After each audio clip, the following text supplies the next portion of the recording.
All right, let's have a look at a bit more of an extreme scenario.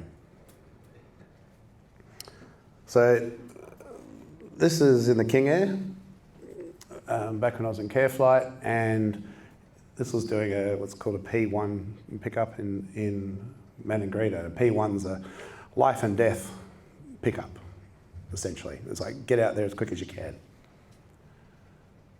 So this is what I was confronted with. A massive storm just to the west of Maningrida, which really took out all the approaches, and isolated me there. You can see over Galawinku, which is Elko, is another cell, which is the one showing up at the top of the radar. Unfortunately, when I took the photo, because it was a bit busy, but the weather on the right was there. But this is this big shelf cloud that I was running along.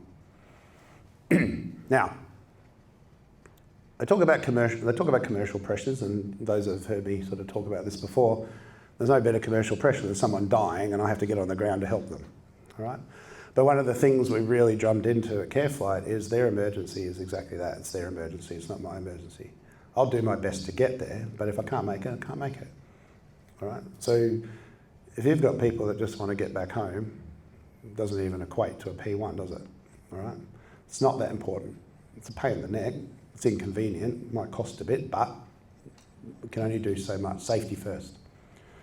All right, as it turned out, I decided that, all right, as you can see, it's starting to get dark. It's going to get darker sooner because, again, the sun's disappearing. There was a gap. I had a look. It was some of the most active lightning I've seen, but I could get around the corner, get through the gap. I could see the airport, and I got down on the ground safely, but I was basically ready to turn around and go, no, we're not going to make it, guys. Come up with another plan. Now, how far out to sea do you reckon I am there? All right, it's nearly 30 miles. Not going to be doing that in a signal, are you? All right, so when we have weather coastal like that, we've got other considerations to think about as well. Do we need life jackets? Gliding distance to land? Do I need a life raft now? All right, multi-engine piston, turbine, all these different considerations, all right? So what one person might do and you hear on the radio doesn't mean you can do it, all right? Again, you've got to stick to your own means. Coming down final, as I said, the cells just come right the way down, through the par, down on final. You've got to make a decision. Which way is it going? Can I make the approach? What if I can't get visual? I've had cases where I could make the approach, but the missed approach. We could not fly the published missed approach. What am I going to do? And I go, oh, that's all right. I'll just turn right. And then I go, not visual, missed approach, and James goes, no, you can't turn right. I've got someone holding out there. I'm like, oh, shit. What am I going to do now? All right, you've got to think this through. Part of the process, and as we're going to talk about with the holding, is this isn't just about you. There are potentially 20, 30 other aeroplanes all trying to achieve the same objective as you are. So you can't act as if you're the only one in the airspace and you've got the whole place to yourself. Okay? And we know we don't have the whole place to ourselves because that's why we've got Lazo, so we can share. All right, so we need to think about alternatives. All right, here I am, smashing away in the 172, trying to get to MKT. What do we need to think about here? Is it moving? Yes, it is. It was moving right to left, down to up, okay? Yep, there's a little yellow cell just forming in the middle there, isn't there? All right. So what is now? What will it be in 10 minutes' time? All right, I can trace this a little bit, can't I? I can get a bit of an idea of if it's here in the little blips as it scans. I can go, all right, well, it's going to be roughly there in 10 minutes' time when it shows up. How's that going to affect things? If it's all changing colour, then there's a good chance that that might change colour too. It's almost bordering on a bit of a squall line there, isn't it? Not quite, but it's getting very, very wide. All right, we've had a couple where they've been 100 miles wide, 60 to 100 miles wide, and you're not going to be able to get around it. So what are my options? I could go to Bachelor. Bachelor's copping it. Not going to happen. Long way to go back down around. All right, I've got Channel Island this way. I've got Delisable up there. So that could be a possibility. But again, now we're in a non-tie down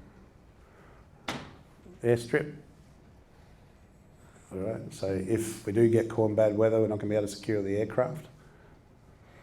All right, so these are all those sort of questions and things you've got to think about. Where am I going? What are my options? Do I have a back door? Do I need to land? What else is going on at Darwin? What's the weather at Darwin? Is that an option? What if Darwin is my destination at the end? Okay, how are we going to get there? And as you can see, there's 2 cells that are about to wipe Darwin out. So that's probably not the best idea, because if I'm down here, by the time there, I'm going to be number 20 in the queue. Okay.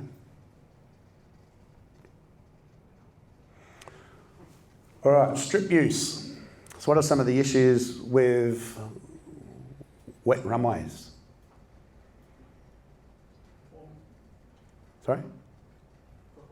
Performance. So takeoff performance, yeah, it's going to be longer. Braking performance, yeah. So either way, we're going to use more runway. Get your landing fees worth. That's all right though, isn't it? A good deal. Aquaplaning. Who's aquaplaned here before? How was it? Feels like maybe a float plane. Yeah, I got it once. I've got a couple of times, but I got it once in the King Air. It was just before takeoff. And it just started to slide, but it was all right, and just went with it, and off we go. All right, but we can work out what our aquaplaning speed is. There's usually a formula in the POH there. What's going on with Darwin Airport at the moment with the runway? How's it looking at the moment? Smooth as, beautiful. How's it normally look?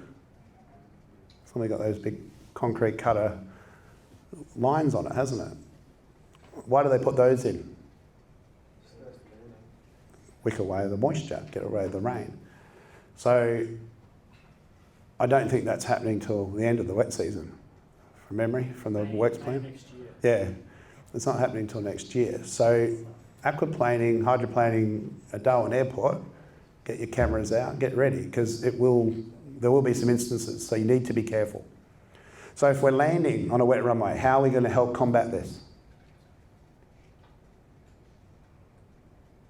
Arrive in Darwin. A what? Arrive. Yes. There will be no butter landings for Instagram, okay? All right, we need to make a firmer landing. We need to penetrate the water surface, get to the hard stuff. We can minimise our ground roll or our ground speed, because the faster we're going, the more likely we are to get that nice little layer of water between us and the tarmac. Okay, so minimise that, get the aircraft on the ground and allow it to settle properly. All right. Who's squeaked the brakes on landing because they got a bit excited before the airplane had properly settled? Yeah, no one. Excellent. I didn't think so. I did not see some smoke off a 210 the other day. All right, but again, you know what that's like if you don't let it settle. So if we've got to get the flaps up, all right, now some companies have policies about that. If that's the case, then you just got to let it settle a bit more and then progressively brake to allow it to get the friction and make the contact and brake effectively, and use the space available. All right, and the good thing about Darwin, it's not like Jandakot and Moorabbin and Bankstown, all those sort of places where they want you down and off as quick as you can. You know, you've pretty much got the runway and down to Bravo, Victor, and off you go. So there's generally no rush. Okay. All right, so reduced braking, LASO, obviously, we start getting, who's got a no wet runway LASO policy at work? No one else knows, go look that one up. All right. And what about if it's a dirt runway? Boggings? All right, yeah. And I've got down the bottom there, a wildlife attraction. All right? You see it on the roads and the highways, doesn't it? The water goes off, that's where all the water sits, that's where all the flowers and the nice green grass pops up, and that's where all the wallabies and the kangaroos and birds like to hang out. All right, so dirt strips. We can start getting some very deep rutted runways, but not just the runways, the manoeuvring areas, parking areas, that sort of stuff. All right, so generally speaking, if you're not sure, just because you went there last week doesn't mean it's still serviceable. All right, so we can call the ARO. Who knows what ARO stands for? It's not what you say when you get out the aeroplane. I go, ARO. All right. Sorry, I've got to get a couple of dad jokes in there, right? What does it stand for? Aerodrome Reporting Officer. All right, so that's the person responsible for the airstrip. All right, it might be the local council, but generally there's an ARO, so you can give them a call. If not, sometimes if it's a smaller community, then the local clinic or the police, and they can go and do a strip inspection and check it out for you as well. Now, I didn't include it in this, I meant to, but I've got this in my dirt strip country briefing. How can we get a vehicle to run down a runway and make a hardness assessment? Who knows that process? Anyone done that before? Run a typical loaded Hilux or a Land Cruiser, run it down the runway and any more than a couple of mil, then it's probably too deep. Right, there's a chance of us digging in, especially around the edges, of course, because again, with the camber of the runway, it's where all the moisture runs off, and that's what's happened down the bottom there. All right, and it doesn't have to be a big, heavy aeroplane to do that. All right, have a look at the tyre marks behind that 210 there. It's not particularly deep, is it? But it just found one little wet spot that was just soft enough that the nose wheel said, oh yeah, I'll go check that out. And the rest of the aeroplane followed. All right, that one on the other side there, that's getting pretty wild and gnarly. So you need to be really, really careful with that.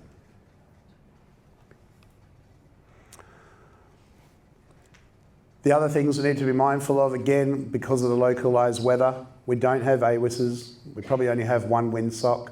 Half of it may be shredded, if at all. All right, so we need to use other things. We need to look for dust, trees, movement, grass, all that sort of stuff to give us a bit of an idea of what's going on. All right, we might have smoke.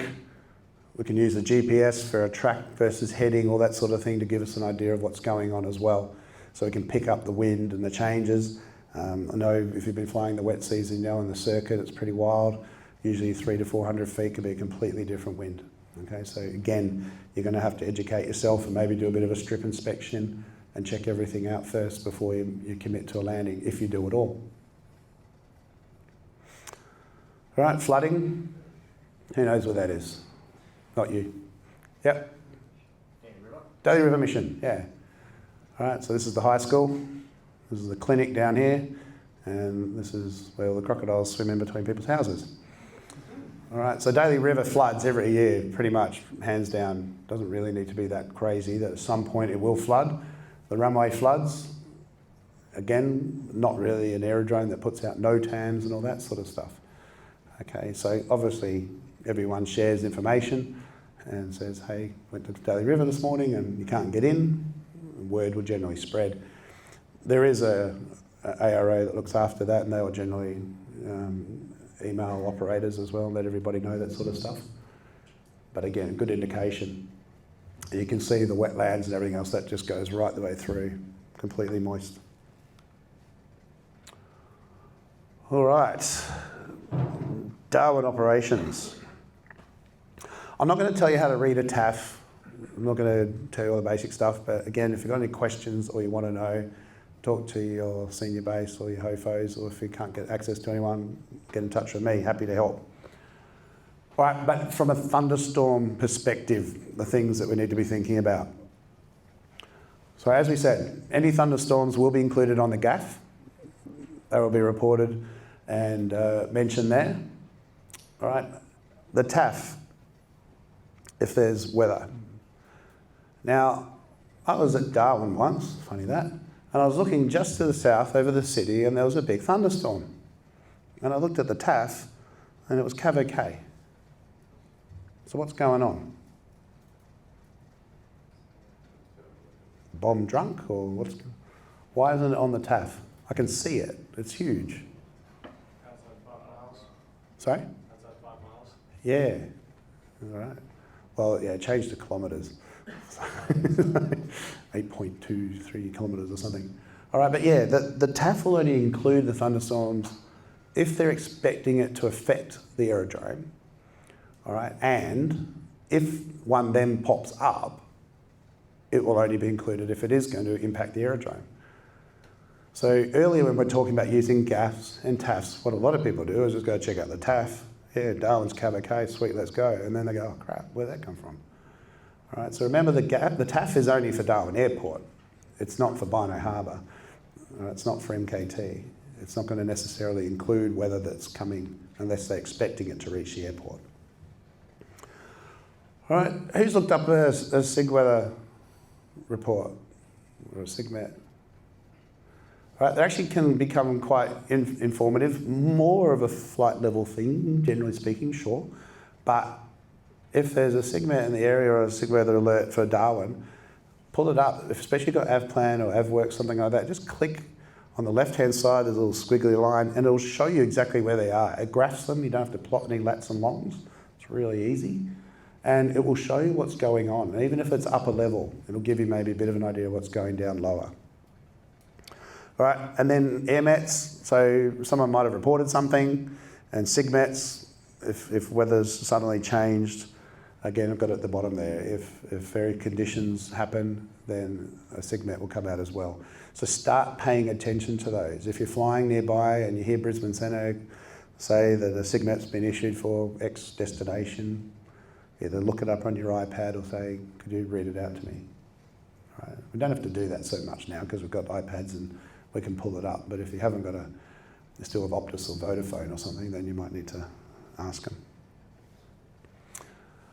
All right, so 3-finger or 3-line rule. If there's any longer than 3 lines, we don't go flying, do we?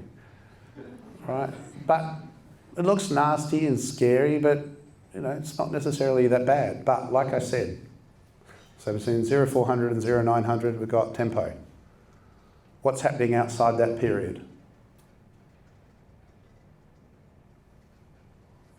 Is it the first line, the first from, or the second from? It's a TAF 3, so don't have to worry about it. All right, be careful with the whole TAF 3 thing. Some people go, oh, it's a TAF 3, I don't need to worry about thunderstorms. And go, no, that's not what it says. All right, some probs might not need to, but it depends on the beginning of the time. It's 2200, so 04 falls outside of that, doesn't it? So we don't need to look at it. But the weather, scattered 2, scattered 3000, it's actually not that bad. So then it's a matter of holding and waiting. All right, my favourite question. What is VMC in Class C airspace? Is that a surprise to anyone? All right. We all know that maintaining VMC, strictly speaking, is very, very difficult. All right, so there's 2 ways to combat this. Talk to the boss and go, we really need to be doing more IFR flying because then we don't have to cancel so much. And then you get to go IFR. All right, I know one company has looked at the cancellations for VFR flying versus IFR and they're doing more IFR shortly. So it is a reasonable suggestion to make. And then half the stress disappears, okay? All right, but we do need to make all attempts to maintain VMC-ish conditions as best we can. All right, and that means not going because I've got a job on. So, special VFR. Who's been special VFR before? Can I use special VFR to get out when it's really, really bad and go do my flight? No. Can James stop you going VFR? How does he do that? Doesn't give you clearance. Okay? If a controller's telling you, mate, Really? Okay, you need to listen. All right, so they can't stop you. You're pilot in command. You're ultimately responsible for the aeroplane and what it's doing, but they cannot give you a clearance. And if you get out, they'll be waiting for you to not come back in. All right, but special VFR is really for that. There's local isolated conditions that would just need to get out there, and then after that it's beautiful. Okay? Example could be in the dry season. I had this at Jandakot one time where there was a massive bushfire and it was literally just blew right through Jandakot. But we could go special VFR and fly. Andrew's buying drinks for everyone afterwards. We could fly special VFR into Jandakot and it was all fine and safe. It was 8 days blue everywhere else. All right? But if it's weather, we need to be going into better conditions.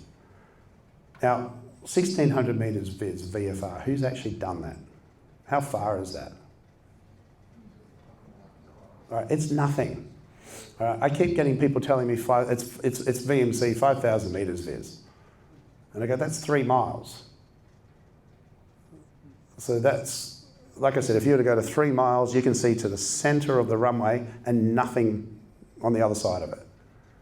It's enough to keep you upright just. But I can tell you now, it doesn't matter how many times you've been to Darwin, they just become rooftops. You have no idea where you are, you can't see things, you start focusing on navigating more, and the next thing you know, you gain 100, 200 feet and you're in the soup.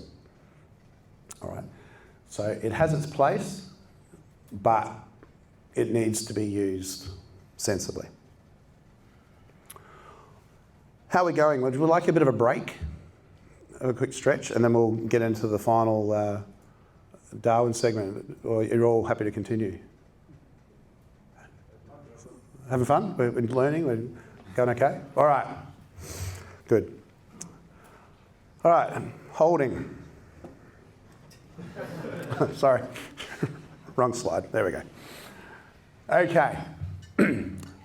Like what I was talking about before, controllers hate the wet season. That's why they're all on stress leave at the moment. They'll be all back in another, when are they coming back? A week or 2? Yep. All right. Because everything just unravels really, really quick. Now, what do you reckon makes, apart from the weather, what do you reckon makes this situation worse for the pilots and the controllers?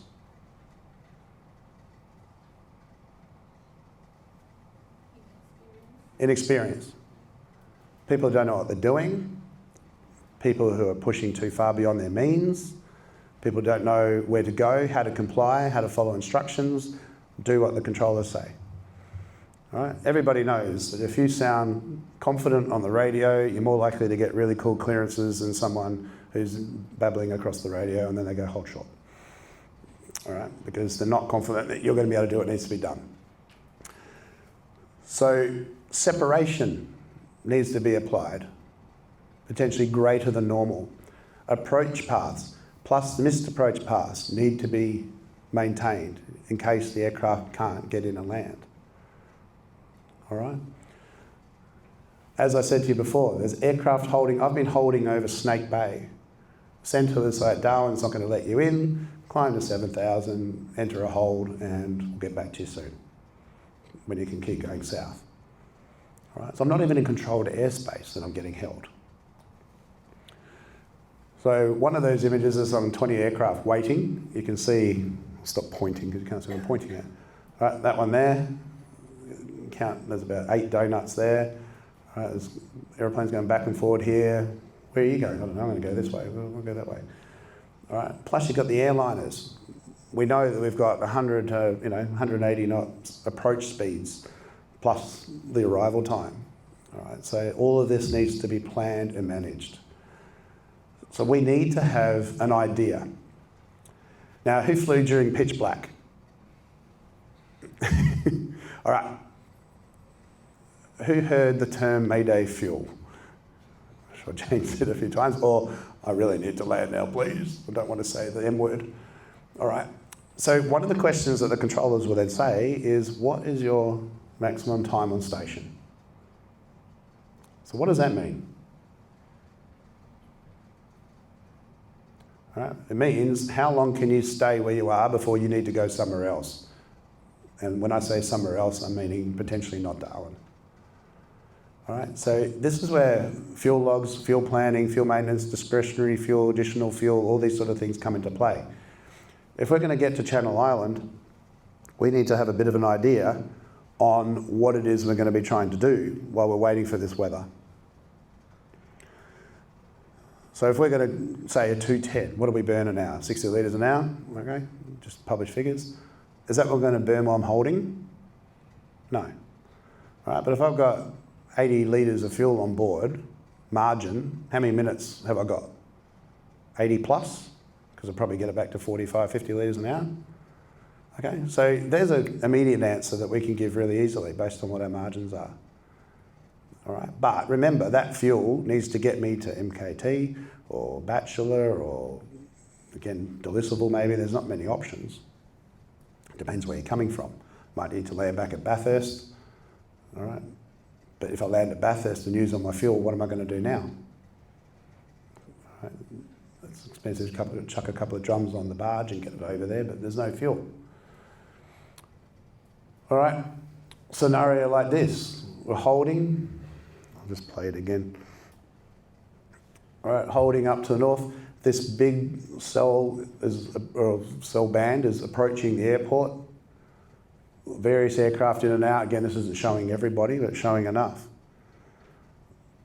Am I going to get a clearance into Darwin before this thing hits, or am I going to have to bug out back towards the east, or am I going to be okay where I am? And again, in this situation, it was at 0600 UTC. So yeah, it was later in the afternoon. So it was busy period. Okay. Options were to head down to MKT because I can get fuel. All right. Everyone knows there's a fuel bowser at MKT.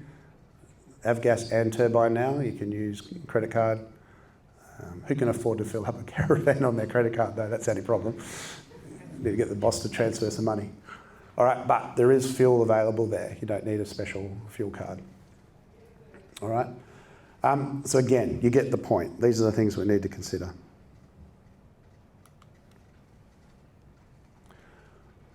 All right, here's a bit of a time lapse again of another one. Watching what the storm's doing, deciding what's happening, where I need to go. Is the path going to be clear? Am I going to be able to get my clearance as we track through this thing and come into land? And these guys down here, I remember the day they both did a lot of orbits.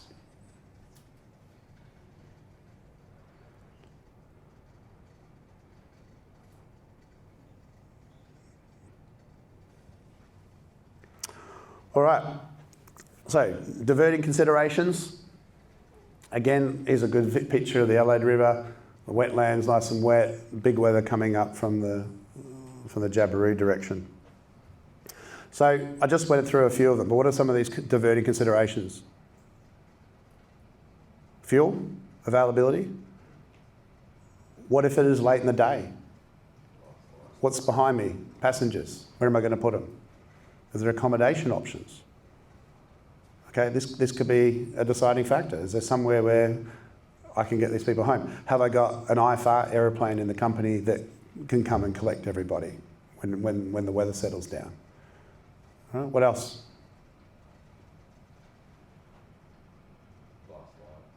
Yep, blast light. Am I night rated, instrument rated? Can I exercise those privileges in the type of flying that I'm doing right now? All right, so time of day exactly. Where's the storm going? Can we get around it, ahead of it? Where am I going to hold if I can't get in straight away? And do I have the fuel? So Jabberoo, Bachelor, MKT, Matt and Greta are the main fuel sources around Darwin. Fairly spread out. All right, Tyndall obviously as well, but I'm just talking about up this way. All right, and like I said, passengers. All right, what if things really go bad? What if we lose orientation? All right, I know talking from some pilots who are instrument rated but are VFR passenger carrying and have not utilised their instrument skills because they thought they were VFR and not allowed to. I'm like, well look, I'm sorry, but opportunity has now passed. You now need to pull out everything in your artillery to keep yourself upright, airborne and safe. All right, so if you're flying a cloud and you're instrument rated, then get on the clocks, orientate yourself. Slow down, all right? If everything's happening too fast and you need time to think, slow down. Bring the power back 20 inches, chuck out the gear, poor weather configuration, generally not flat because that can lead to overstressing wings, all right? But normally slow down and gear down. Get on the instruments, all right? Do we just enter cloud? Do we just climb up into it? Is it safe below? Can I descend down back to where I was? All right, I was at 1,800 feet. I'll go back to 1,800 feet. Can't see, right. What's below me? I'm below, lower, safe. Probably best not to go backwards. I keep going downwards. Can I go backwards? Can I turn around? Do we pop in? Can we do a minimum radius turn, nice and stable, turn around, head back out the other way? All right, if we can't do that, get on the radio. Ask for help. There are so many ATSB reports of pilots that have got themselves in a strife and they did not ask for help. All right. So if we get on the radio and ask for help, what sort of information can we get? Traffic. Very safe, Not so much traffic, but information from other traffic. All right, mate, I'm up on the coast here near Maningrida. It's all clear. Track north. And then you should pop out about 10 miles off the coast. Something like that. Okay, we can get that information from other. We're all here together. Doesn't matter what company we work for. We can talk to airliners up above. Brisbane Centre can figure out, they're talking to people, they know where people are flying and whether the weather's bad and whatnot. They can see a better radar picture potentially and give you some information as well. All right, but don't struggle through it alone. Get on the radio and ask for help. Back at Darwin,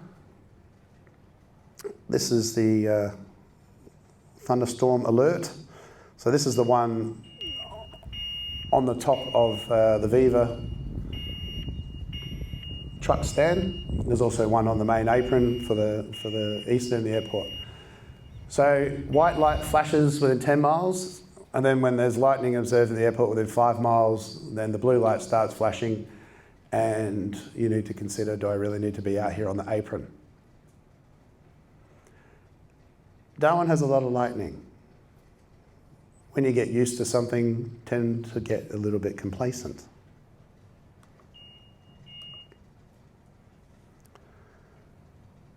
This is after a flight, just landed in the Barren, packed everything away. Quite a few lightning strikes, so I thought I'd film a bit of lightning. Shit! Did you see that in the windscreen? Did you see it in the windscreen? Watch right there. Okay? So that hit, if I swing around behind my... It hit this hangar here, came from my hangar, arced across onto that fence post and went down because that student that I was with saw it arc there as well. But I think it hit on the directly above us. We're on a little awning there. All right. My point is, it is real. It can kill. I know there's someone over on the Air North apron and they filmed over my way and they sent me a photo because I posted this. And they go, I think this was you. There it was, huge. All right, so you've got to be careful. You've got to stay safe. All right, so don't just get complacent and ignore it. You know, be sensible. So, a few apps that you can use. Windy is, I think, it's in Oz Runways. Is it in AV plan? Implemented with that? Yep. Otherwise, you can download it separately. All right, it's really good. You can click on the airports, get an idea of the wind, the vectors, what's going on. And another one I have, it's our family love it. It's our lightning tracker.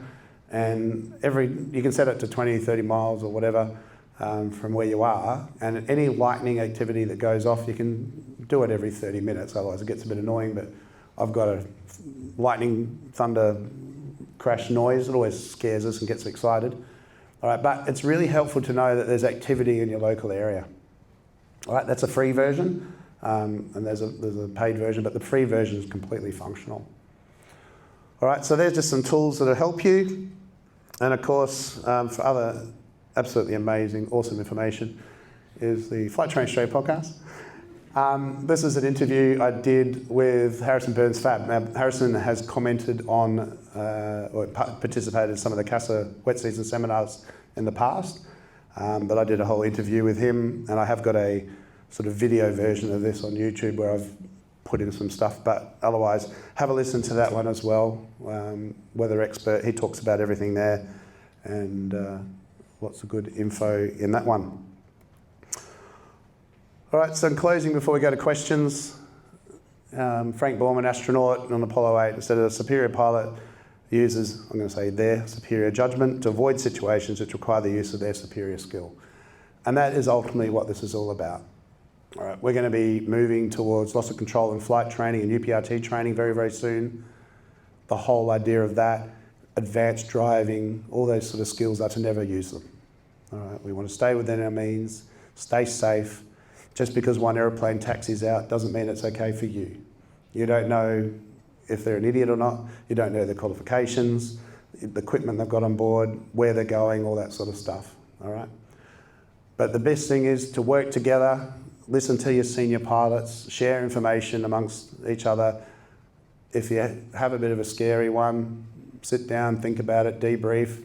Feel free if you want to call me and talk through anything off the books as a neutral talking point, and just ultimately stay safe. All right. So thank you for listening. I hope you all enjoyed everything. AI is so cool, isn't it? All right, and look, I'd just like to open it up to questions to myself.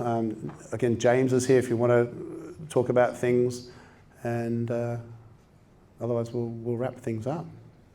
So, Simon, nice big voice, mate.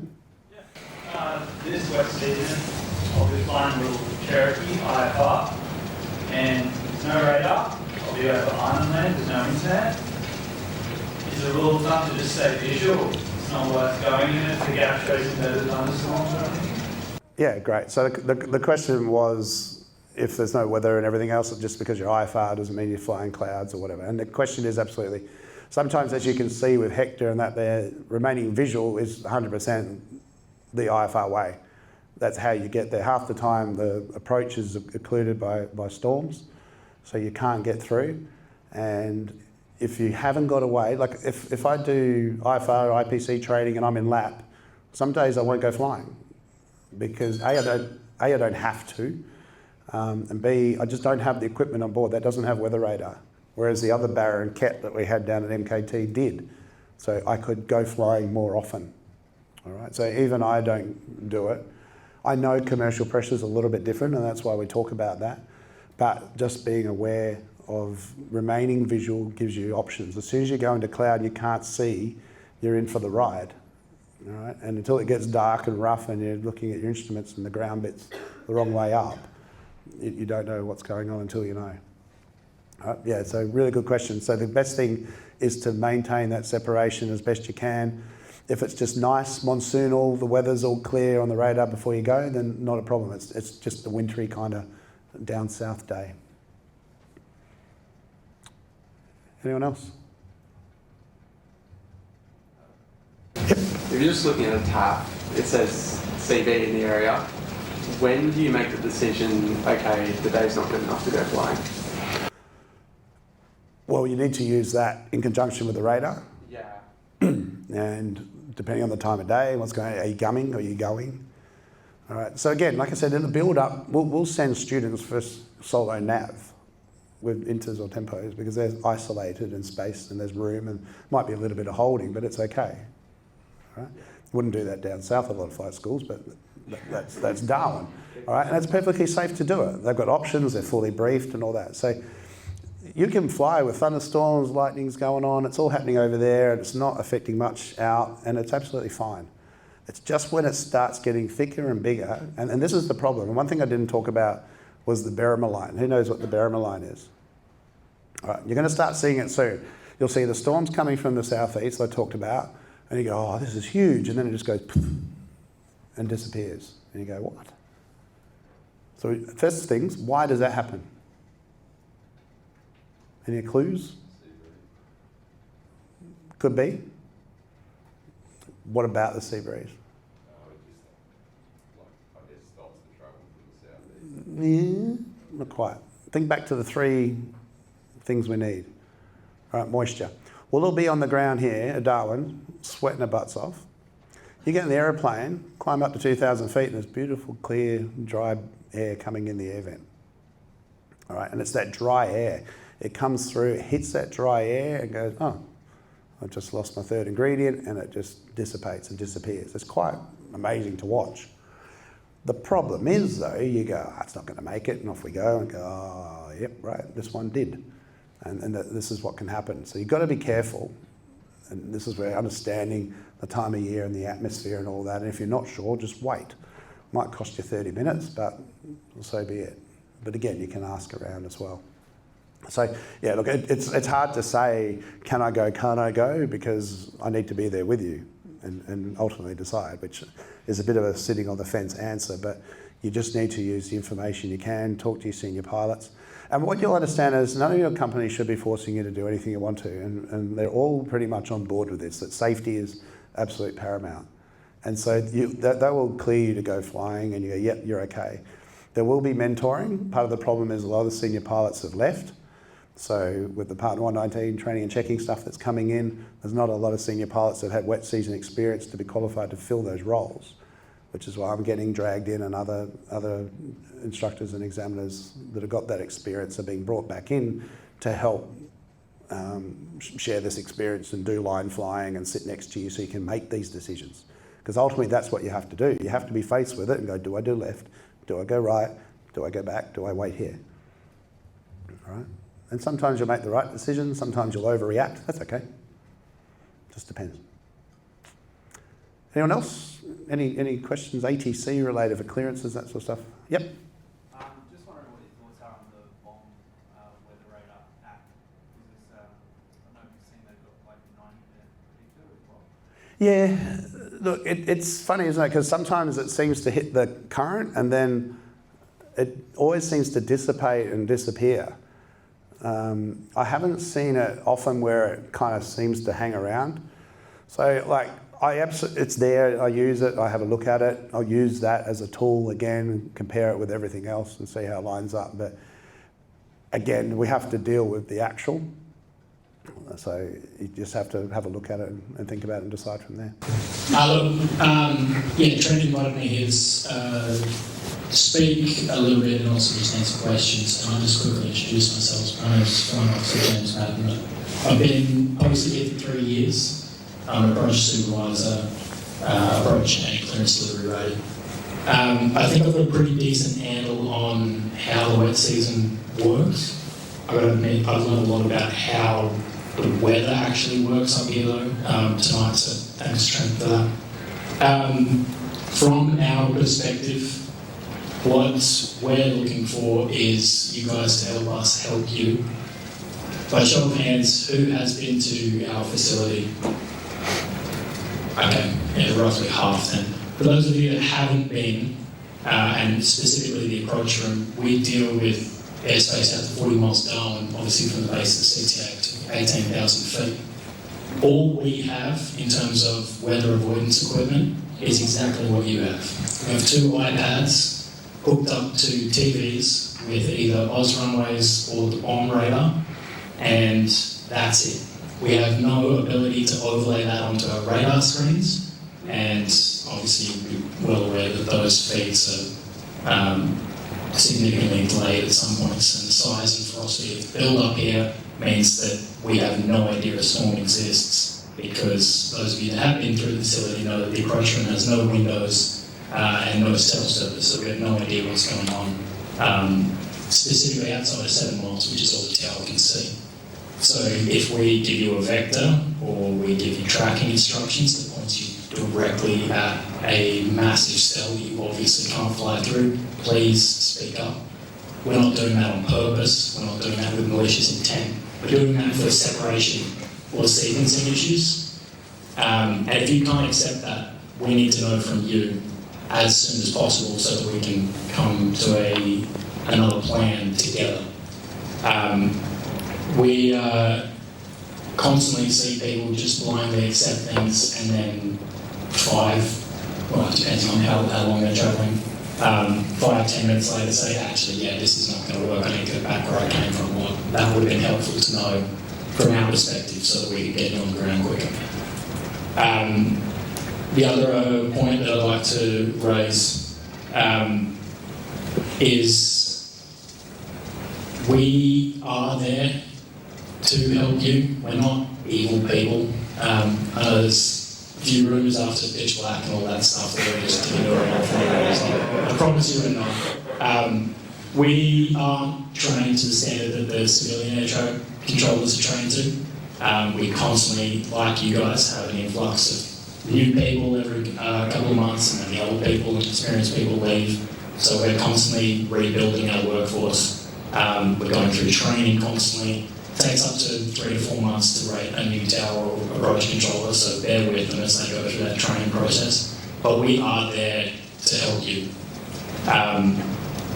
To help you, you guys need to help us as well. It is an absolute it's a handshake agreement.